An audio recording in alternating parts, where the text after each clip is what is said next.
नमस्कार साथियों, स्वागत है आपका आज के इम्पोर्टेंट लेक्चर में। आज अपन बात करने वाले हैं एएसआरबी नेट के डिकोड करने वाले हैं कि कौन से पोर्शन से कितने क्वेश्चंस पूछे जाते हैं, किस डेप्थ से पूछे जाते हैं, कौन सी आपको चीज़ों का ध्यान देना है, कौन से आपको कंटेंट को ज़्यादा पढ़ना है, किसको नहीं पढ़ना है, किसको आप छोड़ सकते हो। इन सारी चीज़ों के बारे में बात करेंगे, पहली चीज़। दूसरी चीज़ बात करेंगे कि एएसआरबी नेट एसएमएस और एसटीओ को क्लियर करने के लिए आपको कौन सी बुक्स पढ़नी है, दूसरी चीज़ होगी। तीसरी चीज़ बात करेंगे कि आपको प्रैक्टिस कैसे करनी है, कौन से पोर्शन से ज़्यादा प्रैक्टिस करनी है, क्या फैक्चुअल क्वेश्चन से मेरा काम हो जाएगा, क्या कॉन्सेप्चुअल क्वेश्चंस भी मुझे पढ़ने पड़ेंगे, क्या मुझे स्टैट्स के डीप में पढ़ना पड़ेगा, क्या मुझे फर्टिलिटी की हर एक चीज़ पढ़नी पड़ेगी। इन सब सारी चीज़ों के आंसर्स आपको इस वीडियो में मिलने वाले हैं, तो स्टे ट्यून्ड। मेरा नाम है Sudhir Chaudhary, PhD scholar ICR IARI new Delhi, और आज मैं आपके लिए लेके आया हूँ एएसआरबी नेट का डिकोड, जिसमें अपन बात करेंगे इन सारे मुद्दों के बारे में। तो शुरू करते हैं आज का लेक्चर। सबसे पहले अपन बात करेंगे एग्जाम डिटेल्स के बारे में। सबको पता होगा तो मैं एक बार फिर से वापस बता देता हूँ, इन केस किसी को नहीं पता, कि ये कंप्यूटर बेस्ड टेस्ट है। ड्यूरेशन 2 घंटे होता है। बहुत सारे बच्चे अभी भी डाउट में रहते हैं। 2 आवर्स हैं आपके पास, और आपके पास 150 क्वेश्चन हैं। 150 क्वेश्चन हैं और 150 ही मार्क्स हैं। टोटल मार्क्स 150 होते हैं, +1 मिलता है आपको राइट आंसर के लिए, और -0.33 मिलता है आपको नेगेटिव क्वेश्चन के लिए, जो आप गलत करके आते हो उसके लिए। अगर आपको क्वालिफाई करना है, अगर आप जनरल कैटेगरी से हो तो 50%, ओबीसी से हो तो 45, SC ST से हो तो 40% आपको चाहिए, अगर आपको एएसआरबी नेट को क्वालिफाई करना है। लेकिन आपका मुद्दा सिर्फ और सिर्फ एएसआरबी नेट नहीं, एसएमएस और एसटीओ भी होना चाहिए, क्योंकि एसएमएस और एसटीओ की पोस्ट भी इसी के साथ आपको देखने को मिल रही है इस बार। तो सितंबर में फॉर्म फिलअप किए जाएंगे, दिसंबर में आपका पेपर होगा। इफेक्टिवली आपके पास 3 महीने बचे हैं। तो कैसे तैयारी करोगे, कौन से पोर्शन को ज़्यादा ध्यान देना है, कौन से पोर्शन को कम ध्यान देना है, इसी वीडियो में अपन बात करने वाले हैं। तो स्टे ट्यून्ड। अच्छा, अपन बात करते हैं सबसे पहले कि सीधा मुद्दे पे आते हैं कि सर सॉइल पेडोलॉजी से, सॉइल फिजिक्स से, soil chemistry, soil fertility, soil microbiology, analysis और स्टैट्स, ये आपने हमें 1 2 3 4 5 6 7 यूनिट्स हैं जो हमें पढ़नी है। टाइम है आपके पास 3 महीने। 3 महीने में आपको सिलेबस भी कंप्लीट करना है, आपको रिवीजन भी करना है, आपको प्रैक्टिस भी करना है, और आपको मॉक टेस्ट भी देने हैं। कितने देने हैं? कम से कम 30+, और एक मॉक टेस्ट 150 क्वेश्चंस का। सर इतने क्वेश्चंस, 4500 क्वेश्चंस, इतने प्रैक्टिस करने पड़ेंगे? हाँ, अगर आप नेगेटिव नहीं करना चाहते हो तो प्रैक्टिस करने पड़ेंगे। कहाँ से मिलेंगे वो हम ला के देंगे, डोंट वरी अबाउट दैट। अच्छे क्वेश्चंस ला के देंगे, अच्छे चीज़ें और पैटर्न के हिसाब से ला के देंगे, बट ये सारी चीज़ें आपको करनी पड़ेगी if you want to crack SMS STO this year, if you want to crack सिलेब। अगर आपको, और वो भी सिलेबस में कौन सा कितना डेप्थ तक पढ़ना है, कौन सी बुक्स पढ़नी है, सब इस बारे में बात करेंगे। और अभी हम बताएंगे कि पेडोलॉजी में कौन से कितने क्वेश्चन आ रहे हैं, कौन से चीज़ से, कौन से टॉपिक से ज़्यादा क्वेश्चन आते हैं, तो सब अपन कवर करने वाले हैं। शुरुआत करते हैं पेडोलॉजी से। देखो, पेडोलॉजी से आपको देखने को मिलेंगे on and around 20 questions. 20 questions में से जो आपका सॉइल वेदरिंग का चैप्टर है और सॉइल क्लासिफिकेशन का जो चैप्टर है, सॉइल क्लासिफिकेशन का चैप्टर है, यहां से आपको 10-10 क्वेश्चंस देखने को मिलेंगे। तो सर किसी के माइंड में डाउट आ रहा होगा कि सर मेरे 3-4 डाउट हैं, वो मैं आपको इधर में लिख देता हूं। क्या मुझे रिमोट सेंसिंग पढ़नी पड़ेगी? रिमोट सेंसिंग क्या मुझे पढ़नी पड़ेगी ढंग से? मैंने तो ज़्यादा नहीं पढ़ी है। तो गाइज, रिमोट सेंसिंग से बहुत बेसिक क्वेश्चंस आते हैं, और वो बेसिक क्वेश्चंस पढ़ने पे नहीं, बहुत जनरल क्वेश्चंस हैं, जैसे जीआईएस की फुल फॉर्म, जीपीएस की फुल फॉर्म, कुछ बेसिक 1-2 क्वेश्चन बच भी गए तो उससे ज़्यादा लेना देना नहीं है, बिकॉज रिमोट सेंसिंग कितनी डेप्थ तक भी पूछा जा सकता है, उसका कोई फिक्स सिलेबस नहीं होता है। एसआरएफ में ऐसी चीज़ें पूछी जाती है जो आज तक किसी ने सुनी नहीं, तो इस पर उतना फोकस नहीं करना है अपने को। इन चैप्टर्स पे जहाँ अपने को ऑलरेडी पता है यहाँ से 10-10 क्वेश्चन आने हैं, और वो 10 पेज के 10 क्वेश्चन आ जाएंगे, 10 पेज के हमारे पास नोट्स है, उनमें से अगर 10 क्वेश्चन आ जाएंगे तो दिक्कत ही क्या है? हाँ या ना? तो इन पे 1-2 क्वेश्चन वाली चीज़ों पे ज़्यादा फोकस नहीं करना है। तो इस वीडियो में हम यह भी बताने वाले हैं कि कौन सी चीज़ पे ज़्यादा फोकस करना है और कौन सी चीज़ पे फोकस नहीं करना है। हाँ या ना? तो ये हो गया आपका पेडोलॉजी खत्म। पेडोलॉजी से 20 क्वेश्चन आपको ऐसे देखने को मिलेंगे। और मैं ये मानता हूं कि जो भी सोयल साइंस का स्टूडेंट है वो सबसे पहले अगर पढ़ता है तो पेडोलॉजी पढ़ता है, और उसके फैक्ट्स तो हमेशा याद होते हैं कि भैया बताओ ये रॉक कौन सी टाइप की है, डेंसिटी कितनी होती है इस रॉक की, ये बताओ कि क्रस्ट मेंटल कोर का क्या प्रोपोर्शन है, उसका कौन सी डिसकंटिन्यूटी होती है, इस टाइप के क्वेश्चंस। और सोयल वेदरिंग इंडेक्स के हिसाब से 2-3 क्वेश्चन पूछ लिए जाते हैं कि सोयल वेदरिंग इंडेक्स ये बताओ इस मिनरल का कितना होता है, उस मिनरल का होता है। ये बताओ जेनी ने कौन सी सोइल फॉर्मेशन इक्वेशन दी। सोइल फॉर्मेशन जेनी इक्वेशन से पिछली बार 3 क्वेश्चन आए थे सिर्फ और सिर्फ जेनी भाई साहब की तरफ से, जोफे भाई साहब की तरफ से, डोकुचेव साहब की तरफ से, सोइल क्लासिफिकेशन से। यहीं से बस 20 क्वेश्चन बनेंगे जो आपको रटे रटाए आपको याद होने चाहिए। सिंपल सी बात, क्योंकि सारे के सारे फैक्चुअल क्वेश्चन हैं। इस 20 क्वेश्चन में आपको 19 भी नहीं, 20 में से 20 याद होने चाहिए। 20 में से 20 स्कोर करना है, क्योंकि कुछ ऐसी पोर्शंस भी आएंगे जहां आप 20 में से शायद 10 भी स्कोर नहीं कर पाओ, तो वो गैप मिनिमाइज करना है यहाँ। बिकॉज ये ऐसी अपॉर्चुनिटी है, स्कोरिंग अपॉर्चुनिटी, जितना ज़्यादा ग्रैब करोगे उतना ज़्यादा फायदा है, और ये आपको गलत नहीं होना चाहिए। तो अपन बात कर ली है पेडोलॉजी की, कहाँ से कितने क्वेश्चंस आते हैं, कौन कौन से डेप्थ से कौन से क्वेश्चंस आते हैं। बात करते हैं सेकेंड सॉइल फिजिक्स की। सॉइल फिजिक्स से on and around 15 to 20 questions पूछे जाते हैं। अगर मैं एवरेज लूँ तो मैं 17 क्वेश्चन का एवरेज ले सकता हूँ। इसमें कौन कौन से चैप्टर्स है? सबसे पहले soil physical properties, soil physical properties, soil air, soil temperature, soil colour, अपना सोइल वाटर, वाटर मैनेजमेंट, और आपका इरोजन। ये आपके सॉइल फिजिक्स में कंटेंट है, और इन सब से ऑन एंड अराउंड इतने आपको क्वेश्चंस पूछे जाएंगे। अब सर ये बता दीजिए, फिजिकल प्रॉपर्टी, सॉइल एयर, इनका डिफरेंट क्लासिफिकेशन। देखो यहाँ से बहुत बेसिक क्वेश्चंस पूछ जाते हैं, कलर एयर टेम्परेचर से बहुत बेसिक क्वेश्चंस पूछ जाते हैं, वाटर से थोड़े से अच्छे क्वेश्चंस पूछ जाते हैं, इरोजन से थोड़े फैक्चुअल और कॉन्सेप्चुअल चीज़ें आजकल आने लग गई, फिजिकल प्रॉपर्टी से न्यूमेरिकल्स भी पूछे जाएंगे। क्या सर फिर मुझे न्यूमेरिकल्स पढ़ने होंगे? अपन ये चीज़ लास्ट में बात करेंगे कि न्यूमेरिकल्स और असर्शन रीजंस के बारे में लास्ट में बात करेंगे, ठीक है। तो फिजिकल प्रॉपर्टीज़ का आपको ये याद कर लीजिए, फिजिकल प्रॉपर्टी से आपसे 5-6 क्वेश्चंस, यहाँ से 5-6 क्वेश्चंस, ऐसे मिलके आपको 17 क्वेश्चंस देखने को मिलेंगे सॉइल फिजिक्स से। क्लियर है? अब सर सॉइल फिजिक्स कहाँ से पढ़ें?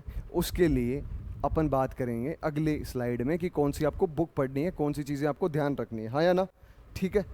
अब अपन बात करते हैं सॉइल केमिस्ट्री की। कर लें भाई साहब सॉइल केमिस्ट्री की बात। सॉइल केमिस्ट्री से अगर अपन बात करें तो soil colloids, soil mineral classification, यहाँ से 4-5 क्वेश्चंस आते हैं, सॉइल एसिडिटी, और जो एल्कलिनिटी, सॉइल सेलिनिटी, मतलब जो प्रॉब्लमेटिक सॉइल होगी वहाँ से आपको 5-6 क्वेश्चन देखने को मिलेंगे, है ना। और इसके अलावा भी आपको चीज़ें देखने को मिलेगी सॉइल जो केमिस्ट्री में जो आपके एड्जॉर्प्शंस हैं, लैंगम्यूर एड्जॉर्प्शन, फ्रेंडलिच, बीईटी, और जो इक्वेशंस हैं वेंसलो केस इक्वेशंस, वहाँ से और भी बहुत सारे इक्वेशंस बनते हैं जो सॉइल केमिस्ट्री में आप फुल स्कोर शायद नहीं कर पाओ। दैट्स वाई मैं बोला था कि जहाँ आप स्कोर कर सकते हो वहाँ अपना पोटेंशियल का बेस्ट स्कोर करो। यहाँ से आपको कितने क्वेश्चंस पूछे जाएंगे? ऑन एंड अराउंड आपको यहाँ से पूछे जाएंगे 25 क्वेश्चंस सॉइल केमिस्ट्री से। तो क्या सर इतने डिफ़िकल्ट होते हैं क्या ऐसे क्वेश्चंस? नहीं, उतने डिफ़िकल्ट नहीं होते हैं, बस आपको थोड़ी सी क्लियर अंडरस्टैंडिंग होनी चाहिए सब्जेक्ट की कि आप उसकी कैसी अच्छे से तैयारी कर सकते हो, ठीक है, कैसे आप उन कॉन्सेप्ट्स को अच्छे से याद कर सकते हो। अगर आप एसआरबी नेट, आप ऐसे कैंडिडेट है जिनका एसआरबी नेट ऑलरेडी आप दे चुके हैं लेकिन निकल नहीं रहा, दैट मीन्स आपको कुछ रिफाइन करने की ज़रूरत है, कुछ आपको अपने आप में बदलाव करने की ज़रूरत है। और वो बदलाव क्या है कि आपको वो चीज़ें करनी पड़ेगी जो आपने अभी तक शायद नहीं करी होगी, और वो चीज़ें हैं ये वाली चीज़ें कि आपको वो कॉन्सेप्ट्स पढ़ने पड़ेंगे जो शायद आपने अभी तक नहीं पढ़े होंगे, उन चीज़ों को समझना पड़ेगा जो आपने शायद अभी तक नहीं समझी होगी, और उनके लिए आपको एक अच्छी रेफरेंस बुक से, एक स्टैंडर्ड बुक से चीज़ों को एनालाइज करना पड़ेगा। देखो मैं हमेशा बोलता हूँ आपको एसआरबी नेट के लिए या कोई भी एग्ज़ाम के लिए, इवन आप यूपीएससी के एग्ज़ाम के लिए कोचिंग की ज़रूरत नहीं है। आपको कोचिंग की ज़रूरत तब तक नहीं है जब तक आप सेल्फ स्टडी करके अपने आप को कॉन्सेप्ट्स याद कर सकते हो, ढंग से सीख सकते हो। बट इन केस आपके पास ऐसी अपॉर्चुनिटीज़ नहीं है कि आपके पास अच्छे सीनियर्स या ऐसे कोई सीनियर्स जो क्लियर अंडरस्टैंडिंग रखते हैं या जो आपको हर समय अवेलेबल हैं बताने के लिए, अगर वो नहीं है, क्या आपको पूरे डिटेल्ड सब्जेक्ट वाइज कोई पढ़ाने के लिए नहीं है, क्या आपके कॉलेज में ऐसे कोई टीचर्स नहीं है जो आपको पूरी क्लियर अंडरस्टैंडिंग देते, तब हाँ आपको कोचिंग की ज़रूरत है, तब आपको ऐसे मेंटर की ज़रूरत है जो आपको ये सारी चीज़ें सिखा के दे, एक ही जगह पे अंडर ए सिंगल रूफ आपको ये बता के दे कि भैया ऐसे क्वेश्चंस आते हैं, इन टॉपिक से इतने क्वेश्चंस आते हैं, इस तरीके से पूछे जाते हैं, इस डेप्थ तक पूछे जाते हैं, इस बुक से पूछे जाते हैं और इन नोट से पूछे जाते हैं। ये चीज़ आपको कोई बता के दे तो वो मेंटर आपके लिए बना है। ठीक है, तो वो हम आपको सारी की सारी चीज़ें सॉइल केमिस्ट्री से लेके सॉइल फर्टिलिटी और जो अपना एक्स फैक्टर है, जो मैं अभी आगे बात करने वाला हूँ, सॉइल माइक्रोबायोलॉजी, जहाँ से सबसे ज़्यादा क्वेश्चंस पूछे जाते हैं और वही जगह होती है जहाँ सॉइल एस्पिरेंट्स सबसे कम नॉलेज रखते हैं, बिकॉज उतना कंटेंट उनको देखने को नहीं मिलता। क्यों देखने को नहीं मिलता? सर ट्रेटाइज में तो है नहीं, पाँच पेजेस में सॉइल माइक्रोबायोलॉजी खत्म हो गई, तो हमें लगता है कि अगर ट्रेटाइज से मैंने माइक्रोबायोलॉजी पढ़ ली, अगर मैंने ISSS के 2 चैप्टर पढ़ लिए तो मेरा माइक्रोबायोलॉजी का काम हो गया। लेकिन ऐसा नहीं है। ASRB नेट सिर्फ और सिर्फ उन बुक से ही नहीं बनता है, उन बुक्स के अलावा भी चीज़ें होती है जहाँ से ASRB नेट का पेपर बनता है, क्योंकि वो डिपेंड करता है एग्जामिनर पे वो कैसा पेपर बना रहा है। तो उसका ध्यान रखें कि आपको वो कंटेंट कंज्यूम करना है जो मोस्ट प्रोबेबल चांसेस हैं आने के, जिनका प्रीवियस ईयर क्वेश्चंस में कुछ देखा गया है कि हाँ यहाँ से क्वेश्चन पूछे गए हैं, वो कंटेंट कंज्यूम करना शुरू करो। अदरवाइज आप फिर से वहीं रह जाओगे जहाँ पहले थे, फिर से आपको वो चीज़ नहीं मिलेगी जहाँ आप करना चाहते थे, that is ASRB net, SMS और STO। आगे बढ़ते हैं, सॉइल फर्टिलिटी। सॉइल फर्टिलिटी के लिए आपको एक चीज़ याद रखनी है कि सॉइल फर्टिलिटी के कुछ जैसे मेजर चैप्टर्स बताता हूँ। मिनरल न्यूट्रिशन है,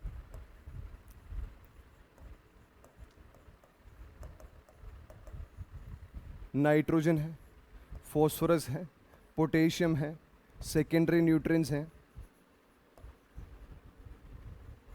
माइक्रो न्यूट्रिएंट्स हैं,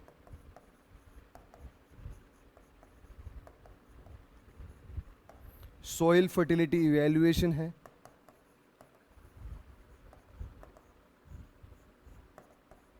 सॉइल फर्टिलिटी मैनेजमेंट है। ये सारे चैप्टर्स आपको पढ़ने हैं अच्छे से।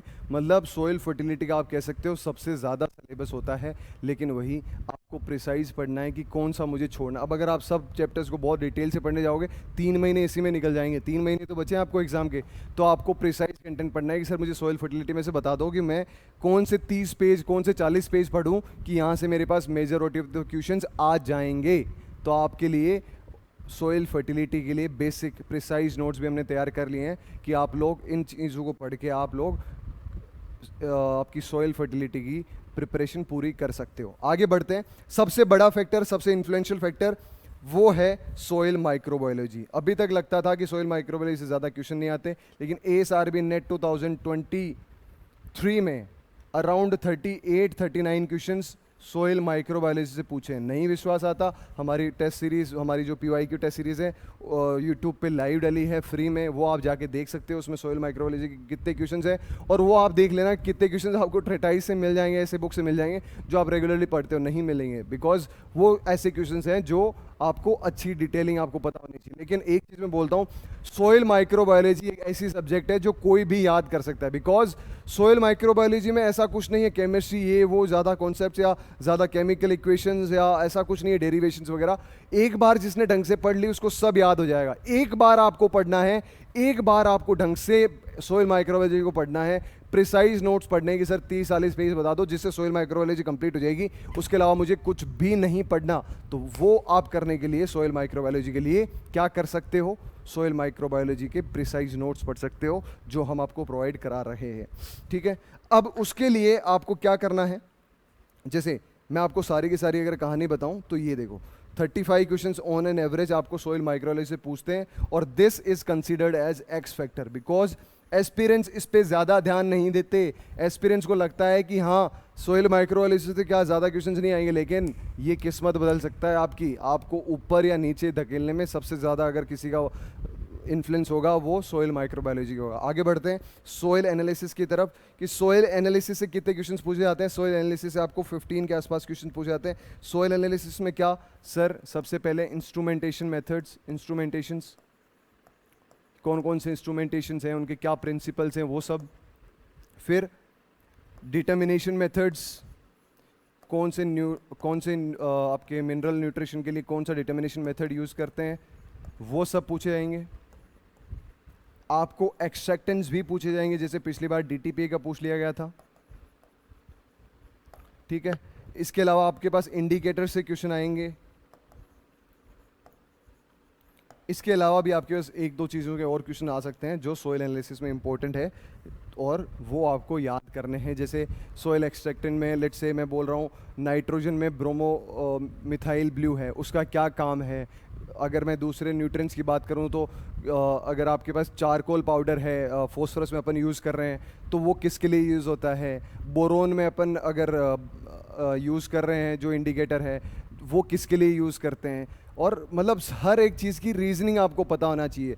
फॉस्फोरस में अपन ऑल्सन रिएजेंट यूज़ कर रहे हैं तो कौन से पीएच पे यूज़ होता है, ब्रे वाला कौन से पीएच पे यूज़ होता है, वो इसी पीएच पे क्यों होता है, इसका रीज़न इस पीएच पे क्यों नहीं हो सकता। लेट्स से माइक्रोन्यूट्रिएंट का अगर अपन डीटीपी की बात करते हैं, डीटीपी में कितनी कंसंट्रेशन होनी चाहिए, 0.005 मोलर होनी चाहिए, तो वो पिछली बार ये क्वेश्चन डायरेक्टली पूछ लिया था। अब ये पूछ लिया जाएगा टीईए का क्या काम होता है, CaCl2 का क्या काम होता है, कितना शेकिंग टाइम होता है, इतना शेकिंग टाइम ही क्यों होता है, इतना क्यों नहीं होता है।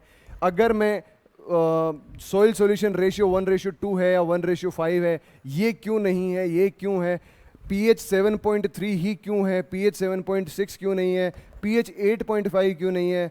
तो ये सारी चीज़ें आपको पता होनी चाहिए, रीजनिंग्स पता होनी चाहिए। और गाइज ये चीज़ आप याद रखो कि आप एएसआरबी नेट के लिए प्रिपेयर हो रहे हो ना, ये चीज़ें अगर आपने पता कर ली तो आप लाइफ लॉन्ग इस सब्जेक्ट को प्यार करने लग जाओगे।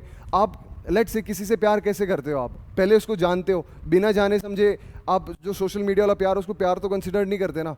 आपको प्यार तभी होता है जब आप किसी को जानते हो, आपको उनकी कुछ चीज़ें अच्छी लगती है कि हाँ यार ऐसा भी होता था, ऐसा भी होता था, how good is that, how bad is that, वो चीज़ें आपको जब पता लगती है देन यू कैन अक्रॉस कि हाँ सच में मुझे प्यार हो रहा है। वैसे ही सोइल साइंस के साथ भी ऐसा ही है कि आप लोग जब तक कोई चीज़ को जानोगे नहीं, आप लोगों ने वो चीज़ कॉन्सेप्ट्स पढ़े नहीं, जो चीज़ें आपने ढंग से पढ़ी नहीं, तो आप कैसे उस चीज़ को आप डिनाई कर सकते हो यार मुझे सब्जेक्ट अच्छी नहीं लगती।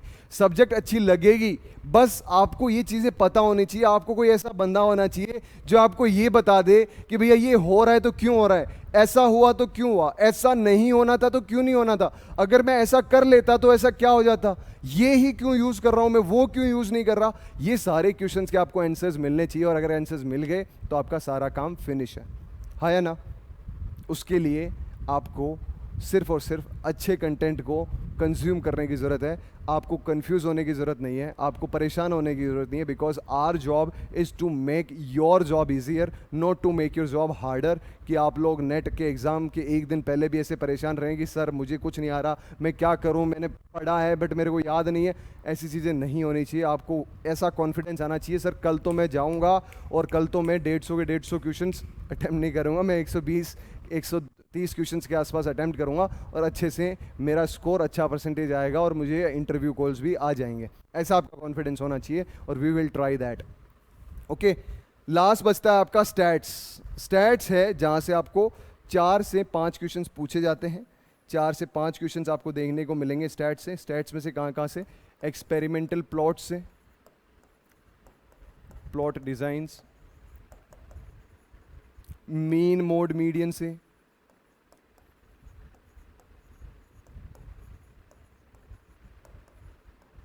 और आपको देखने को मिलेंगे majorly F test, T test, इन सब से क्वेश्चंस। बस यहाँ से 4-5 क्वेश्चंस। तो ये था आपका ब्लूप्रिंट। चाहे आप स्क्रीनशॉट लेना चाहते हो तो आप स्क्रीनशॉट ले सकते हो कि ये आपका ये वाला सेक्शन है, ये वाला ये सेक्शन है, और इसको आप कैसे याद करोगे, कैसे चीज़ों को समझोगे, तो आप ये चीज़ देख सकते हो, ठीक है। अब अपन बात करते हैं किसकी, अब अपन बात करते हैं सर इतनी बात हो गई तो हमें बता दीजिए कि कौन कौन सी इंपॉर्टेंट बुक्स हैं जो मुझे पढ़नी है अगर मुझे एसआरबी नेट को क्लियर करना है, एसएमएस को क्लियर करना है, एसटीओ को क्लियर करना है। तो इंपॉर्टेंट बुक्स कौन कौन सी है। सबसे पहले नमन करो सारे के सारे, Gita of soil science, Indian society of soil science की फंडामेंटल बुक। ये अगर आप सोयल साइंस के एस्पिरेंट हो तो आपको इस पर्टिकुलर बुक को अच्छे से पढ़ना होगा। अच्छे से पढ़ना होगा दैट मीन्स बहुत अच्छे से पढ़ना होगा। अब बहुत अच्छे से पढ़ने के लिए 3 महीने कम है, लेकिन हम वो जॉब आपके लिए आसान कर देंगे कि हम आपको प्रिसाइज कंटेंट की कौन सा सेक्शन ज़्यादा पढ़ना है। बहुत सारी ऐसी चीज़ें इसमें भी है जो शायद छोड़ देने की है, तो वो हम छोड़ देने को भी बोलते हैं, और वो चीज़ बेनिफिशियल भी होती है, क्योंकि आप सब कुछ नहीं पढ़ सकते, सब कुछ पढ़ के भी आप याद नहीं रख सकते। आप वो चीज़ याद रख सकते हो जो आप लॉन्ग टर्म तक कोई चीज़ को इमोशंस के साथ अटैच करो, कुछ ऐसी ट्रिक्स बना लो, कुछ ऐसे शॉर्ट फॉर्म्स बना लो कि सर ऐसे देखते ही मुझे याद आ जाएगा। और वो हम कोशिश करते हैं कि आपको ज़्यादा टाइम तक कैसे याद रहे, ज़्यादा देर तक कैसे याद रहे बिना किसी कन्फ्यूजन के, वो हम कोशिश करते हैं, और वो आपको इसके थ्रू हम पढ़ाएंगे। अगर आप ये पढ़ चुके हो तो आप ट्रिटाइज से अपना रिवीजन कर सकते हो। लेकिन बहुत सारे बच्चे ऐसे भी होते हैं, सर क्या मैं ट्रिटाइज पढ़ के एसआरबी नेट निकाल सकता हूं? भूल के भी, मैं वहां आके बता देता हूं, भूल के भी ये वापस मत बोल देना, बिकॉज अगर ये चीज वापस बोल दोगे, क्योंकि ये चीज नहीं है यार, ऐसा नहीं है, एसआरबी नेट इससे नहीं निकलेगा। ये आपको रिवीजन के लिए, आपने कितने अच्छे से इस बुक को पढ़ा है ये वो बुक बताती है। इसको आप थोरोली लेके मत चल लेना कि सर इसको पढ़ लेता हूं हो जाएगा मेरा काम, नहीं बनने वाला। अगर हो जाता तो हर साल मैं उन एस्पिरेंट्स को बोला चाहता हूं, आपका एसआरबी नेट एक बार 2 बार आपने दिया, एग्जाम नहीं निकला, क्यों नहीं निकला? क्योंकि आपने वो चीजें नहीं करी जो करनी चाहिए थी, वो चीजें नहीं पढ़ी जो पढ़नी चाहिए थी। और वो आप इस बुक को रेफरेंस लेके चलोगे तो कैसे पढ़ पाओगे? मैंने बताया आपको हर एक चीज के पीछे सॉइल साइंस में रीजंस है। अगर ये हो रहा है तो क्यों हो रहा है, अगर ऑर्गेनिक मैटर ऐड हो रहा है तो ये प्रॉपर्टीज कैसे चेंज हो रही है, कितनी हो रही है, किस लेवल पे हो रही है, कितनी टाइम तक हो रही है। हर एक चीज का अपना एक डायमेंशन है, हर एक चीज के अपने डायनेमिक्स है, और वो आपको समझाने के लिए ये बुक इंपॉर्टेंट है। IEEE के अलावा आप नहीं चीज़ों पे, आप ये एक रिवीजन बुक है, ये स्टैंडर्ड बुक नहीं है। तो मैं इसीलिए बोला कि पहले आप ये फिर ये, बस इसके अलावा आपको कुछ पढ़ने की ज़रूरत नहीं है। इसके अलावा जो हमारे शॉर्ट नोट्स हैं जो इन्हीं से बने हुए हैं, हम कोई और नोट्स नहीं बनाते हैं, हम कोई ऐसे वादे नहीं करते कि हम 50 सोर्सेज से नोट्स बना के ला रहे हैं, नहीं। हम एक ये सोर्स और कुछ हमारे जो IRI के नोट्स है जहाँ से हमें इंपॉर्टेंट चीज़ें मिलती है, वहाँ से हम नोट्स बना के आपके लिए लेके आते हैं। तो ये चीज़ें ऑथेंटिक है, इन्हीं पे विश्वास करें। ये चीज़ें उतनी आप सिर्फ रिवीजन के लिए पढ़ सकते हो, अच्छी आपकी तैयारी है या नहीं वो आप देख सकते हो, और उसी के हिसाब से आप अपनी तैयारी आगे बढ़ा सकते हो। अब सबके लिए एक इंपॉर्टेंट अनाउंसमेंट, अगर आप लोग ASRB नेट एग्रोनॉमी और सोइल साइंस से अगर अपनी तैयारी शुरू कर रहे हैं तो 22 अगस्त को all India free ASRB net SMS और STO का मॉक टेस्ट हम ऑर्गेनाइज करवाने जा रहे हैं फ्री ऑफ कॉस्ट, जिसमें 150 क्वेश्चंस होंगे, 150 मार्क्स के होंगे, 120 मिनट्स दी जाएंगी, और डिटेल्ड आपको चीज़ें मिलेंगी एग्जाम पैटर्न के बेसिस पे। तो सो डोंट मिस दैट, और अच्छे से उसकी तैयारी करो। और 22 को अगर आप पेपर में टॉप 10 में आते हो तो आपको फ्री ऑफ कोर्स ये सारी टेस्ट सीरीज दी जाएगी, जिसमें हम ASRB नेट की टेस्ट सीरीज आपको प्रोवाइड कराएंगे। So don't miss out that chance. और अगर आप ASRB नेट SMS STO की प्रिपरेशन एग्रोनॉमी और सोइल साइंस सब्जेक्ट से कर रहे हैं तो हमारे कोर्सेज हैं जो डिटेल्ड, जो चीज़ें हमने बताई कि हम कैसे प्रोवाइड करने वाले हैं, कितने डेप्थ तक प्रोवाइड करने वाले हैं।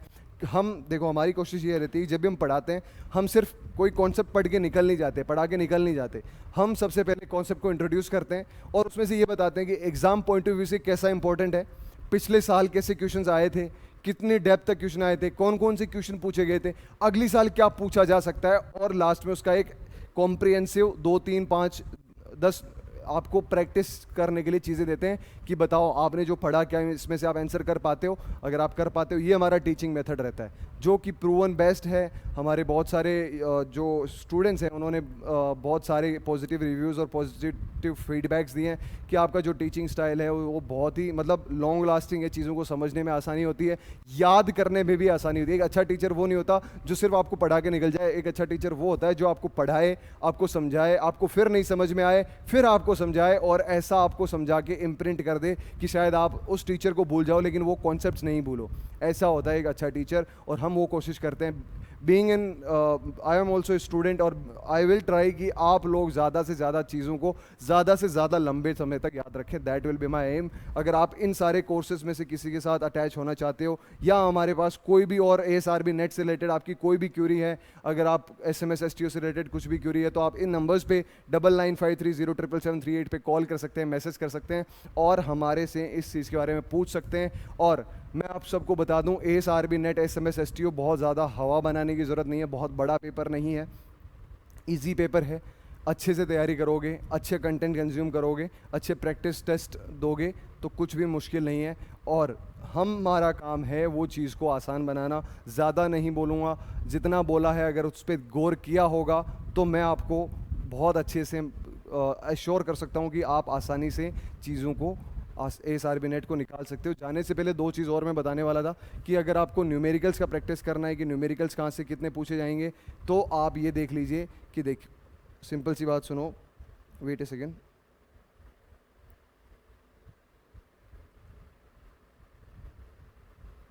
देखो, मैंने ये बताया था आपको,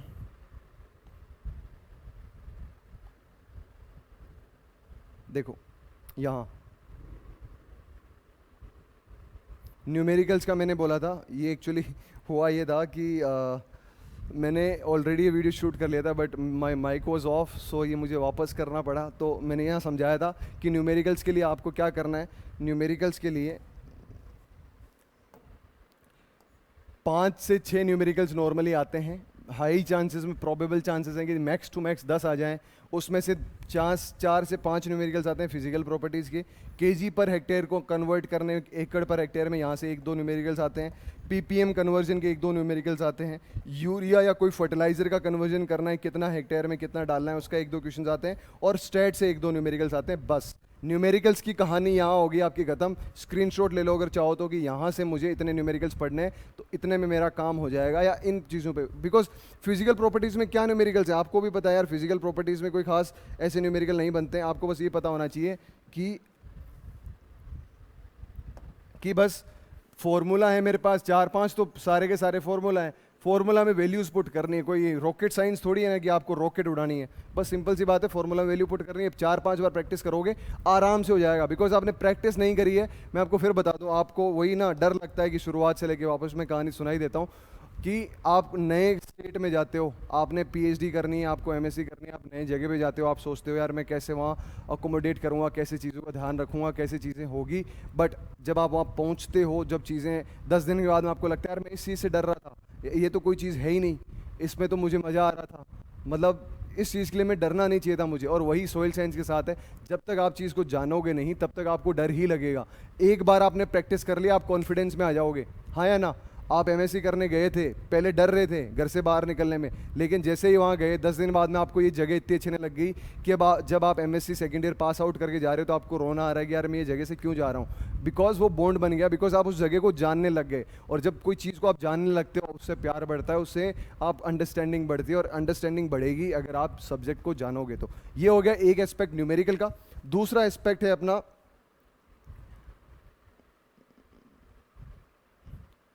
असर्शन और रीजंस का। बच्चों के मन में डाउट रहता है कि सर असर्शन और रीजंस पूछे जाएंगे। असर्शन और रीजंस अभी तक पेपर में नहीं पूछे गए अभी तक हो, लेकिन हो सकता है कि इस बार पूछे जाएं क्योंकि पेपर का लेवल हर बार चेंज हो रहा है, हर बार इंक्रीज़ हो रहा है। तो बी रेडी। आपको ये नहीं होना चाहिए कि लास्ट में सर ऐसा मुझे हुआ नहीं। अगर आपको कुछ भी और डाउट है तो इस नंबर पर कॉल करके अपने डाउट पूछ सकते हैं। For until that time period myself Sudhir Chaudhary is going to be not continuing with this phase. So take care of yourself and goodbye.